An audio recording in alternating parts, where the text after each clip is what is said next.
ମଣିଷ ଖେଳିବା ବଦଳରେ ଆମ ପଡ଼ିଆରେ ଆଜି ମାଙ୍କଡ଼ ଖେଳିବେ କ୍ରିକେଟ୍। ତ ଆସ କହୁଛି କ'ଣ ହେଇଛି।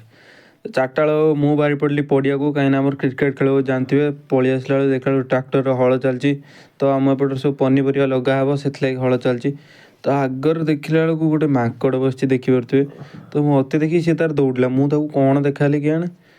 ତ ମୋତେ ଦେଖି ତାର ଦୌଡ଼ିଲା। ତାପରେ ପଡ଼ିଆକୁ ଗଲାବେଳକୁ ଦେଖିଲା ବେଳକୁ ଆମ ପିଚ୍ ପାଖରେ ଚାରିପଟେ ଖାଲି ମାଙ୍କଡ଼ ବସିଛନ୍ତି, ସେ କ୍ରିକେଟ୍ ଖେଳିବାକୁ ଆସିଛନ୍ତି। ତା କିଛି ସମୟ ଅପେକ୍ଷା କଲା ଭିତରେ ଆମ ଛୁଆ ସବୁ ପଳେଇ ଆସିଥିଲେ ପଡ଼ିଆକୁ। ତ ଦେଖିପାରୁଥିବେ ଆମ ଛୁଆ ସବୁ ପୁରା ରେଡ଼ି ଖେଳିବା ପାଇଁ। ତା କିଛି ସମୟ ଭିତରେ ଆମର ଟଚ୍ କାର୍ଯ୍ୟକ୍ରମ ଆରମ୍ଭ ହେଇଗଲା। ତ ଆମେ ବ୍ୟାଟିଂ ଆମର ପଡ଼ିଲା ଟଚ୍। ଦେଖିପାରୁଥିବେ ଆମ ଛୁଆ ବ୍ୟାଟ୍ ଧରିକି ସବୁ ବସିଛନ୍ତି, ତାଙ୍କ ଛୁଆ 2-3 ଜଣ ଆସିନେ ଖେଳ ହେବ। ତା ଭିତରେ ଆମର ଖେଳ ଷ୍ଟାର୍ଟ ହେଇଗଲା।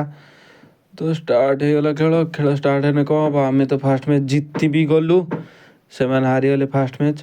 ଲାଷ୍ଟକୁ ସେମାନେ ଗୋଟେ ଜିତିଲେ, ଆମେ ଗୋଟେ ଜିତିଲୁ, ମ୍ୟାଚ୍ଟି ଡ୍ର ରହିଲା। ତାପରେ ପଳେଇ ଆସିଲେ ଆମେ ଘରକୁ। ରହୁଛି, ଦେଖା ହେବ ନେକ୍ସଟ ବ୍ଲଗ୍ରେ। Bye bye. ଯଦି ଭିଡ଼ିଓ ଭଲ ଲାଗୁଛି ଲାଇକ୍ ସେୟାର କମେଣ୍ଟ ନିହାତି କରିବେ। Bye bye.